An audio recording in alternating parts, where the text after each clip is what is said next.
নমস্কার বন্ধুরা, আজকে একদম অন্যরকম একটা রেসিপি নিয়ে এসেছি। পুঁই শাকের চচ্চড়ি।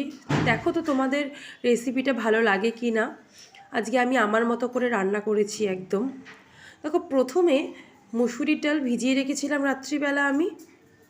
সেই মুসুরির ডালটাকে আমি একটা কাঁচা লঙ্কা দিয়ে জল ছাড়া পেস্ট করে নেব।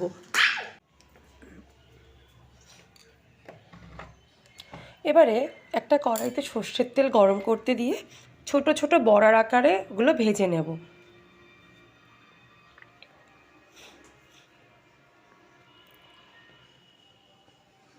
একটু ভালো করে লাল লাল করে ভেজে এটা তুলে নেব।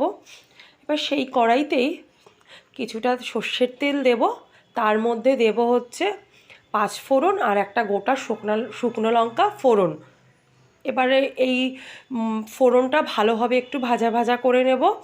এর মধ্যে দিয়ে দেব টুকরো টুকরো করে রাখা কুমড়ো আর আলু। এবারে ভালোভাবে নেড়ে তার মধ্যে দিয়ে দেব নুন আর হলুদ গুঁড়ো, আর দিয়ে দেবো 2টো কাঁচা লঙ্কা। এবারে একটুখানি এটা ভালোভাবে একটুখানি নাড়বো, মানে একটু ভাজা ভাজা করব। ভাজা ভাজা হয়ে গেলে এর মধ্যে কেটে রাখা পুঁই শাকগুলো দিয়ে দেব। এবার পুঁই শাকগুলো ভালোভাবে এপিট ওপিট করে নাড়িয়ে দেব।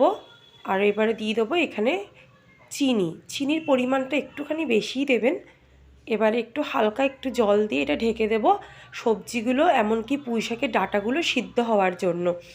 যেই ভালোভাবে ফুটে উঠবে তার উপর দিয়ে দেব ভেজে রাখা বড়াগুলো দিয়ে এবারে ভালোভাবে নাড়িয়ে আবারও ঢেকে দেব।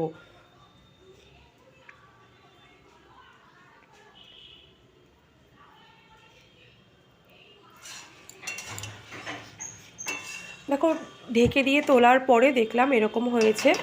তো আমি আজকে এটা রান্না করেছি নতুনভাবে। আমি খেয়েও দেখেছি গরম গরম ভাত দিয়ে, খেতে সত্যি অসাধারণ হয়েছে।